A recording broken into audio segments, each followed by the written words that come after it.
menjelang bulan Ramadan ini tidak ada yang paling layak untuk kita simak melainkan apa yang disampaikan oleh baginda Nabi. Ketika bulan Sya'ban, Jumat terakhir di bulan Sya'ban, baginda Nabi saat itu beliau menyampaikan sebuah khutbah di masjid, menyampaikan tentang apa yang harus dipersiapkan oleh setiap muslim dan mukmin menyambut datangnya bulan suci Ramadan. Nabi menyampaikan tentang kemuliaan dan keagungan bulan suci Ramadan serta mengingatkan kita sebagai umatnya untuk betul-betul mempersiapkan diri-diri kita. Maka insyaallah pada kesempatan kali ini secara singkat dengan keterbatasan Al-Fakir mencoba untuk menerjemahkan. Ayuhan nas, innahu qad aqbala ilaikum syahrullah bil barakati wal rahmati wal maghfirah. Wahai sekalian manusia, wahai umatku, sesungguhnya telah datang atau akan datang kepada kalian bulan Allah dengan penuh barakah, rahmat dan ampunan. Bulan itu datang membawa keberkahan. Makanya kita sering bilang Ramadan karim, Ramadan mulia, Ramadan itu dermawan, Ramadan itu baik. Orang yang dagang semua laku. Dagang apa yang gak laku? Semua laku. Masya Allah. Dagang gorengan, dagang minuman es kelapa, habis saja. Itu Ramadan baiknya luar biasa. Yang itu tidak dirasakan oleh kita di bulan-bulan yang lain. Enggak sebegitunya gitu. Ramadan berlipat ganda, membawa juga rahmah, membawa kasih sayang dari Allah, membawa bentuk rahmat dan cinta Allah kepada kita dan maghfirah, ampunan. Syahrun huwa indallah afdalus syuhur wa ayyamuhu afdalul ayyam wa layalihi afdalul layali wa sa'atuhu afdalus sa'at. Sampai harus diulang-ulang sama Nabi. Bulan yang merupakan bulan terbaik. Nabi nggak berhenti di situ. Hari demi harinya adalah hari-hari terbaik. Malam demi malamnya malam-malam terbaik. Saat demi saatnya adalah waktu-waktu terbaik. Huwa syahrun du'itum fihi ila dhiyafatillah. Dia adalah bulan di mana kalian dijadikan sebagai para tetamunya Allah. Antum bisa bayangkan, antum diundang jadi tamunya Allah. Coba kita diundang sama orang yang baik, yang dermawan, yang kaya, yang mulia, maka kita akan girang banget. Wah, pasti dikasih segala macam, pulang dibekalin segala macam. Lah ini yang undang, du'itum, kalian diundang ya menjadi tamu-tamunya Allah.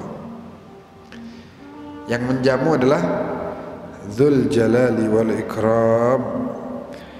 Wa ju'iltum, dan kalian dijadikan fihi min ahli karamatillah, di dalamnya adalah sebagai orang-orang yang mendapatkan karamah, kebaikan demi kebaikan dari Allah Subhanahu wa taala. Anfasukum fihi tasbih, di antara jamuan Allah apa? Allah kasih nafas-nafas kita sekarang dihitung jadi tasbih. Ini jamuan Allah nih. Ketika masuk Menteri Agama umumin, hari ini adalah hari pertama 1 Ramadan. Begitu maghrib lewat, maka nafas-nafas kita sekarang kan nafas kita nafas, ya udah nafas aja. Nanti bulan Ramadan, jamuan pertama dari Allah adalah Allah jadikan nafas kita nih, kita tarik nih, ya. Itu semua dihitung sebagai tasbih oleh Allah. Jadi malaikat nyatet nafas, ini orang baca tasbih, nafas lagi baca tasbih, nafas lagi baca tasbih. Sebulan penuh tidur, nafas tetap, itu semua dihitung sebagai tasbih. Berapa tasbih kita? Ya, tapi bukan berarti ya udah deh kalau gitu kita napas aja yang banyak.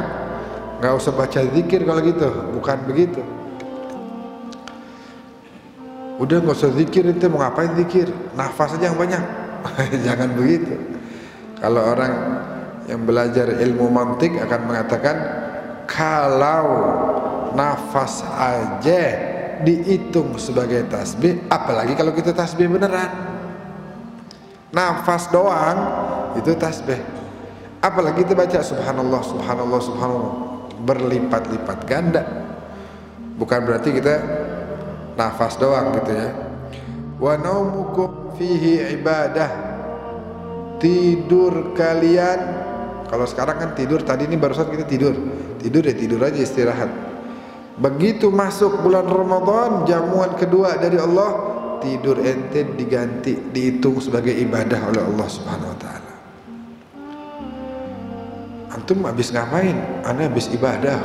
Masya Allah, ke masjid, enggak tidur. Waduh. Bukan berarti ibadahnya tidur doang, bukan. Benar bahwa tidur itu ibadah karena kemuliaan bulan ini Ramadan yang sebentar lagi datang.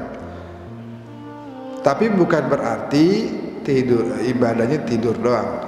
Kalau tidur aja dihitung sebagai ibadah, apalagi kita ibadah beneran, apalagi kita ke masjid. Aduh, luar biasa tuh. Apalagi dalam keadaan haus, kering bibir, lapar, itu Allah kesian tuh kalau nggak dikabulin. Ya Allah, kesian nih hamba saya dalam kondisi lapar, kehausan, bibir kering, badan lemas, dia berdoa, masa saya nggak kabulkan? Kabulin sama Allah SWT. Apalagi wa amalukum fihi makbul, amal-amal kalian semuanya diterima oleh Allah Subhanahu wa taala. Wa du'aukum fihi mustajab, doa-doa kita semua diijabah. Fas'alullah, maka mintalah kepada Allah. Rabbakum, Tuhan kalian, biniyatin sadiqah wa qulubin tahirah, dengan niat yang tulus dan dengan hati yang bersih. Jadi nanti di bulan Ramadan perbanyak minta sama Allah, karena doa kita diijabah dengan syarat mintanya dengan hati, dengan niat yang tulus dan hati yang bersih. Apa yang kita minta diajarin sama Nabi. Minta yang pertama sama Allah, an yuwaffiqakum li siyamihi wa tilawati kitabih. Minta sama Allah yang pertama, ya Allah bantu saya biar saya benar-benar bisa jalanin puasa, biar saya benar-benar bisa mengkaji kitab sucimu. Itu doa yang pertama. Nabi yang ngajarin, doalah sama Allah supaya bisa menjalankan ibadah puasa dengan sebenar-benarnya. Lah, selama ini emang kagak benar. Kan saya udah kagak makan, kagak minum dari subuh sampai maghrib. Nah, gak cukup di situ ternyata. Puasa yang berarti menahan diri juga menahan diri dari amarah. Bahkan sebagian ulama mengatakan kalau kita bersumpah atas nama Allah dan kita berbohong, itu salah satu minal mufattirat. Sebagian ulama mengatakan begitu. Bersumpah atas nama Allah tapi berdusta, berbohong, itu diantara hal-hal yang bisa membatalkan puasa kita.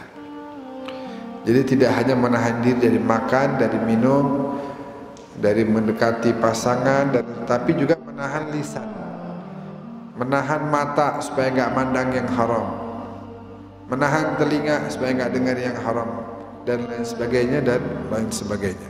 Apa yang disampaikan oleh baginda Nabi mudah-mudahan bisa memotivasi kita, menambah semangat kita untuk betul-betul mengambil manfaat dari bulan suci Ramadan, sehingga nanti ketika hari Raya Idul Fitri datang, semua dosa kita sudah diampuni oleh Allah Subhanahu wa taala dan kita membawa bekal pahala yang begitu besar. Amin amin ya rabbal alamin. Fa inna syaqiyya man hurima ghufran Allah fi hadzal syahril azim. Tahu gak kata Nabi, sesungguhnya asyaqi, orang yang merugi adalah orang yang kagak dapat ampunan Allah di bulan yang mulia ini. Ente rugi ente, kenapa? Kemarin di sono di mall diskon 99%, habis ente nggak dapat, rugi ente. Iya, pasti kita merasa rugi. Sebagaimana juga ente rugi kalau kagak dapat ampunan padahal ampunan diobral. Ayo ente mau istighfar dah. Istighfar langsung dihapus dosanya. Istighfar aja kagak. Berdamai sama Allah, ya Allah damai dah. Saya ngaku salah ya Allah. Saya ini hamba yang hina. Maafin saya. Saya ngaku dah. Sering salah saya ngaku. Cuman Engkau punya ampunan begitu luas ya Allah. Ampunanmu begitu besar. Maafin saya. Maafin, ampunin dosa-dosa saya. Berikan taubatmu kepada saya. Begitu kita ngomong begitu di bulan Ramadan akan diijabah oleh Allah Subhanahu wa taala. Wadhkuru bi ju'ikum wa 'atashikum fihi ju'a yaumal qiyamati wa 'atshah. Nanti kan lapar tuh. Nanti kan aus tuh. Nabi bilang, ingat-ingat ketika lapar, ketika aus, ingat-ingat nanti begitulah kondisi di hari kiamat.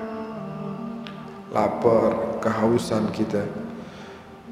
Siapa yang bagi-bagi minuman telaga Kautsar? Baginda Nabi. Nah, kalau kita mau terbebas atau mendapatkan sebagian daripada telaga yang dibagi-bagi sama Nabi, ya harus dekat sama Nabi. Caranya dengan apa?